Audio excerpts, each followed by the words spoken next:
My the animal that represents me spiritually. Well, I would say a cat, but I would say like a lioness. Like the warrior goddess, Sekhmet. Let's talk about the lion. So the first thing to note about the lion, king of the jungle, king of the pride, is that the lion is the dominant powerhouse. But what I really notice and have felt with the lion spirit is that it is also an observant and calm energy. So like the lion's not going around roaring every 5 minutes at everything and everyone. The lion is actually conserving the energy source until there is an actual reason to apply energy. So to me, the lion symbolizes the ability to be still, conscious, aware, and observant without excess energy expenditure, if that's a word. I think that's the right word. Like spending too much energy. So that energy and that power and that strength is reserved for moments where it is actually due for use. So you don't just run around roaring at everyone in your life potentially. You are saving up your energy and observing what's happening around you. Another thing that I find really interesting about the lion, just based on their behavioral patterns, is that the lion has a pride of lionesses and, cubs too.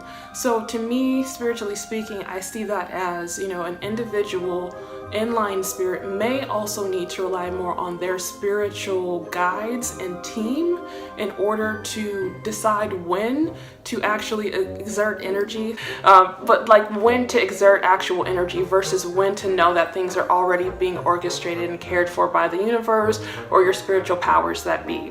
So to me, I also really like the lion spirit because the lionesses could also create like a dynamic or a parallel with like the spiritual guides and teams that we are all granted if we're aware and connected. So like some of us believe in guardian angels, some of us believe in angels, some of us believe in the ancestors, some of us believe in God, Jesus, the universe, and whatever else you believe in. So that can be your spiritual team. So the lionesses, aka spiritual team, in play, orchestrating whatever is needed, and then when it's your time to step up, to exert energy, or to do something of courage, then you are up to the plate. But like there's an organized path for you and system in play, if that makes sense. So something else that I like about the lion is that there is an element of rest. Lions actually get quite a bit of sleep. They're not just up all day and all night. They are well rested. So when they need to use their energy, they are ready to do so. So I think that can also be a sign that you need to let yourself be in a state of rest. And that can be really powerful for when you actually need to use your energy as well. So it all kind of makes sense from that angle. The other thing that I think about with lions as far as courage is what is it we might be called to do when we feel that lion energy. And I mean, just kind of recalling when I've been in the state of lion energy, it's where I literally feel like I am able to be very, very damaging to others if I need to. So very, very fierce, very, very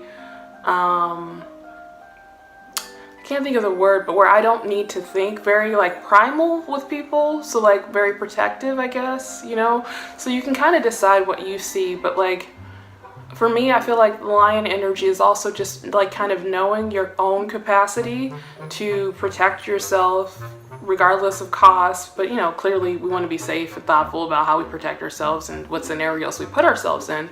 But I just feel like the lion energy is when you will not tolerate certain people, places, or things. So that energy comes up because you kind of know if it comes down to it, you can be kind of ruthless if you need to for the sake of what you seek to protect. So I'll put it like that. Being safe and sound and all that stuff too, but like just like you will know how to take care of yourself, you will know how to protect yourself. Your spiritual team is protecting you as well. So I just last question. or statement that the animal that represents my personal power is? An eagle. It's always been something I've connected with and had other people see in me is an eagle. Kind of those birds of prey that are so swift and yet so incredibly caring to their young, and so much power in flight. And I think it's an aspirational animal totem for me.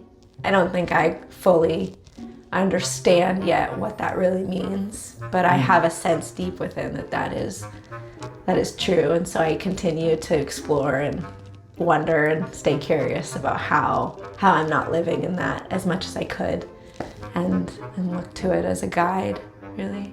But yeah, an eagle. Beautiful. Thank you so much. Oh my God, thank you for doing. The symbolism of the eagle. The eagle is one of the most highly recognizable and frequently used symbols in the world. It is seen as the supreme master of the air and is one of the most unambiguous and universal of all symbols, embodying as it does the power, speed, and perception of the animal kingdom at its peak. Together with its associations of majesty, domination, victory, valor, inspiration, and spiritual aspiration, it is an attribute or personification of the great gods. In Greek myth, we hear tales of beautiful maidens abducted by eagles to serve as cupbearers or other servants for the Olympians. And Zeus himself used an eagle as a messenger or became the eagle himself, depending on the mythology. And the wrath of Zeus is personified by the eagle pecking at the liver of the titan Prometheus as his punishment for bringing fire to mankind. Soaring through the air as it does, the eagle was seen as a creature capable of carrying souls to heaven. And this was the origin of a Roman custom of releasing an eagle from the funeral pyre of a slain or fallen emperor. The biblical story of the eagle burning its wings near the sun and renewing them in the sea became a baptismal motif. And the eagle itself was seen as one of the 4 creatures of the vision of the prophet Ezekiel, which later would be said to represent the 4 evangelists. The eagle was assigned to St. John on the grounds that he is the most mystical of the Gospels, and the iconography of the eagle is associated with Christ's ascent, the wings of prayer, the descent of grace, and the conquest of evil. In Egypt, West Asia, India, and the Far East, the link between the eagle and the sky gods is an ancient and consistent connection. And an eagle with human arms was the Syrian emblem of sun worship itself. Throughout history, the eagle is often associated with storm and thunder, and the symbolism with solar representation suggests both a light and fertility power associated with this great bird. Garuda, the eagle-headed mount of the Hindu god Vishnu, is shown many times battling the forces of evil. Among nomads, particularly in northern Asia, the eagle was a shamanic father symbol, and its feathers were used in initiation and ascension rituals. The duality of the sun and the earth is represented in Central America by the eagle and its counterpart, the jaguar. Native American mythology shows very repetitive or strong associations with the eagle as both being a celestial and a solar symbol.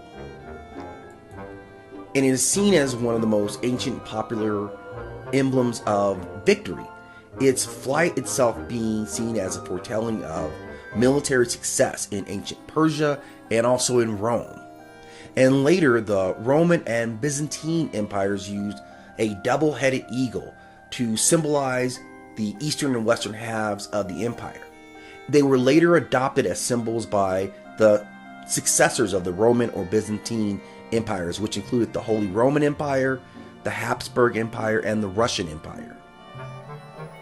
And it's difficult to deny the power of the symbolism of the eagle, as it represents many flags of many countries.